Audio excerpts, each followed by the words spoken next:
buddies, it's your girl AyChristene, and today we are checking out a DanPlan video. This is, by the way, Are You a Good Person? A Harvard Moral Dilemma.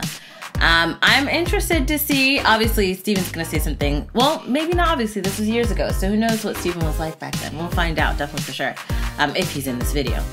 But I wanna know, what are the questions to determine if you're a good person? I'm interested. Am I a good person? Are you a good person? Let's find out together. Link for this video is in the description box below for you to check out. Now let's get started. Have you guys heard of that trolley car riddle? Which one? No. You know the one where you're a trolley car driver and up ahead you see 5 workers working on the tracks. You try to stop but the brake is broken. The only thing you can do is turn right. But on that side of the track there is one worker also working. Oh, true. Yeah, what do you I've heard do? about this. Oh yeah, no, I remember that. But the correct answer is I would flip the trolley so I don't hit anyone. Ah. Well, you would die. Steven's a philosophical thinker here. Wait, so you would sacrifice yourself to save others? Well, I mean, like, just because a trolley car tips doesn't mean I'll die. It's easier for me to live. But how would you tip a trolley car? Like, start doing that motion left and right, just really fast?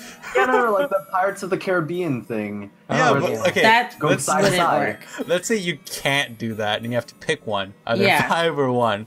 What would you do? Would you turn right, kill that 1 for the 5? Oh yeah, obviously. One person is less valuable than 5. Oh, and then it's gonna get deeper, I know that. If it's like a cancer doctor versus 5 KKK members, then I'll totally keep going straight. Right. Yeah, I guess it depends. Yeah, same here. I think so. Yeah, I think that's how the majority of the people would answer. But let's say this time, it's the same situation, but you're an onlooker, and you're on the sidelines of a trolley car, and you're about to see the 5 workers die. Now you feel helpless, but on your right, you notice a very fat man leaning over. All you would need to do is give a gentle shove for him to fall down and crash, and he would get hit by the trolley car, he would die, but stop the car and save the 5 workers. Oh my gosh. Well, I mean, like, if it takes just a simple push, then he's not very fat. No, he's already leaning over. Like, he's he's really interested in this whole thing. He's asking for it. Oh my god. Well, he might fall on his own. He's watching people die. Yeah, he's gonna die. You want to push him over. Holy crap. Oh, because he's watching. I get that. Yeah, I get that. He's like so invested in their deaths. No, maybe he's panicking. Maybe he's screaming. He himself has done nothing wrong. You don't know anything about him. Do you push him over? Okay, so that's actually a better question. I'd still push them over. I mean, like, if it saves people, I couldn't. Like, why not? Interesting. What about you, I couldn't. Blood on your hand. Hydrogen peroxide will take it off. Don't worry. Yeah, that makes it much better, doesn't it? Oh my gosh. I'll probably have to just be a bystander and not do anything. I would yell. That makes me a bad person. Run off the track, okay, so the dilemma is this. What changed from the first question to the second one? You're physically involved in it? Yeah, we're physically killing a person. That's the big difference. Yeah, you're still physically killing a person on the other side. The difference is we're ending some guy's lives. Right. He could have lived a perfectly happy life. You are without touching us, him, but instead to push him we just in. killed him. Isn't that the same situation for the other worker on the other track? No, because for me it's different because you're physically touching someone to push them in front of a train, which I think is way more daunting than, you know, the trolley's going, you can't stop it, I'll just make a right turn, close my eyes, and call it a day. I think you're able to withdraw more when you're in the trolley and you can close your eyes, you just turn to the right, close your eyes, wait for it to stop, versus physically pushing someone and making sure you're pushing them onto the tracks. And then, you know, it's happening so fast, you're going to see the death. I think it's harder to withdraw yourself from the action of killing someone when you're physically touching them and pushing them.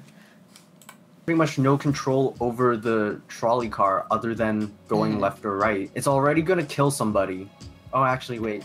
Okay, so people will usually say this makes it too personal. Right. And then the next question rises. Let's say this time you're a doctor in an emergency room. There's 6 patients that come to you. They've been in a terrible trolley car accident. 5 of them are moderately injured, but 1 of them are very severely injured. You can spend all day on the severely injured and he will live, but the 5 will die. And if you care for the 5 moderately injured, the 1 will die. What would you do? What? This is Canada. Where are all the other doctors? Why am I the only doctor doing this? Hypothetically, let's say it's somewhere else. Okay, so This is Obviously the tough. 5. Same yeah. here. So say Yeah. this time you're an organ transplant surgeon. 5 But what patients kind? come, Hold on. and I each of want to them are ask what kind of if they're mildly injured. What if these are mild injuries? No, because things can kind of like anything mild can become like if you get a paper cut and it starts off mild, but it's not treated in any way, like you don't clean it, it can get infected and then it can abscess and then there goes your whole arm just because you didn't treat it. So I get it. Yeah, mild. Even though it's a mild injury, if you don't take care of it, it can get really bad. So, all right, I gotcha. I would take care of the 5 and leave the 1 to die. in desperate need of an organ transplant in order to survive. One needs a heart, one a lung, one a liver, a kidney, and the 5th a pancreas. But you're out of organs to donate. But it occurs to you, in the next room, there's a healthy guy who's in for a checkup, and he's taking a nap. You could go in quietly, yank out 5 of the organs, and that person would die, but you can save the 5. Would you do it? No. First, that goes against the doctor's code. Right. Yeah, The Hippocratic So lawsuits coming your way. No, let's say you can get away with everything. Well, then I wouldn't stop at this murder. I'd keep going. Oh, wow. Crazy. Oh, no. Murder. No, think about this. Okay, no, let's be serious for a second. I- If you were in this situation No, I would with ask only the this person. question, what would be your answer? I wouldn't do anything. Exactly. Yeah. Absolutely irresponsible. How dare Yeah, I'm you not- value the life of those other 5 people over that one other guy? I'm not going to I just guess steal the that guy's reason why we're organs. kind of struggling to answer this Definitely. is because we've answered the previous questions. I guess. But True. honestly, just the fact that the guy has done nothing wrong, there's nothing Right. wrong with him. We're pretty much killing a healthy person whose only crime is to be at the wrong place at the wrong time. And taking a I nap. mean, like, that's kind of the same with the fat guy. Yeah. Okay, so I feel like there's no such thing as right or wrong, because if you look at history, something that used to be thought as right, Right, now yeah, is that's- completely that's immoral. true. The So construct when I of look right at and these wrong is kind of questions, flexible the only a little way I would answer these by would be by ethics that the society taught me, or the Okay. way I feel. You know what I mean? Interesting. Yeah. That I'll go by what might I feel. cause people to think of me Goodness. as a bad person, but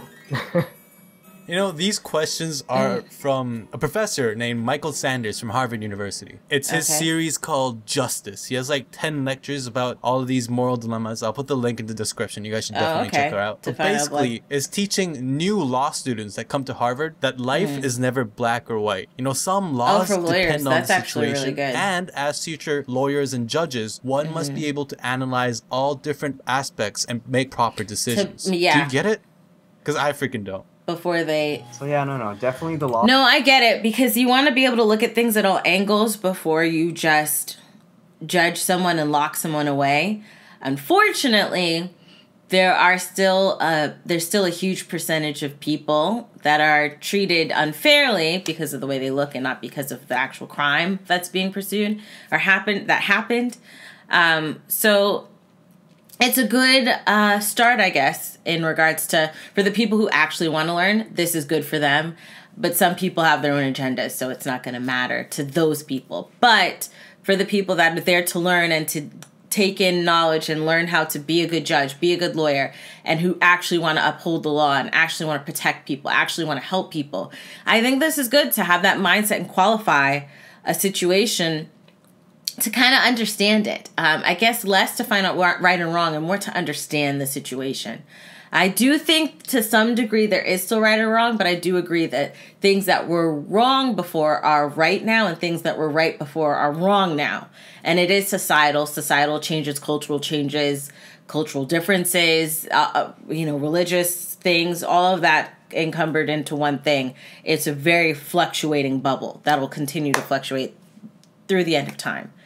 But yeah, with that last guy, I'm not just gonna steal his organs just because, despite the fact that we answered the other questions on my own, I'm not gonna just kill this guy, take his organs just because he's sleeping and just help those other people. I would ask him, I'd be like, listen, you're very healthy, and I just want to ask, if you have all these healthy organs, these people need it, and you could save 5 lives, what do you want to do? And put it in his lap. If he says no, wash my hands of this. If he says yes, wash my hands of this, put gloves on, and start cutting, because he gave me permission. I'd have him sign a liability waiver for all that stuff. But yeah, I wouldn't just take that stuff from him. Is up for interpretation in some parts of it. And I think with these kind of questions, it's just teaching people to think differently from a different perspective. Right. This Michael Sandel dude, I would love to talk to him in person. He talks about cannibalism, you know, but is it actually wrong? He talks about everything. It's amazing. Okay. Speaking of cannibalism. Oh dear. If you want to watch this video over here, we talk about cannibalism. On this video right here. I had to pause there because this thing keeps telling me frames might drop. I gotta figure out what's going on. Oh, you know what? I think there's an update. I might need a... No, I think I updated it. So I don't know what the situation is. Anyways, I like this. This was definitely a very fun conversation piece. Like, what would you do in those situations? I definitely want you down below to let me know in each of these dilemmas, what did you choose? What would you have done if you were in these? I have heard of the first one. The last one I haven't heard of. And then the variation of the first one, I think I have heard of before. But then the thing to make it deeper is where someone has, I know the flip side was, oh, if you're on the trolley and the trolley's moving and the person on the left, that one person is a family member or somebody you love, and then there's the 5. What would you do then? Would you hit the person, kill the person you love, your family member, to still save those 5? Or would you kill 5 strangers to save the one family member that you love? I want you to answer that down below. Because that, I'm not touching that. I'm gonna let y'all choose. I'm not touching that because that's too strong for me in regards to that. But yeah, I do like these conversation pieces on what would you do in these situations. It's great to kind of get your mind outside of a bubble of a normal conversation piece and think and kind of develop and evolve in how you look at things. But yeah, I thought it was really cool. Obviously, Steven was Steven and Hosa was Hosa. And I like the flip from, speaking of cannibalism, that's such a great segue. I might do that. Speaking of cannibalism, check out the link in the description box below to support DanPlan. If you like this video, hug the like on that like button. I love you guys as always. And until next time, buddies, toodles.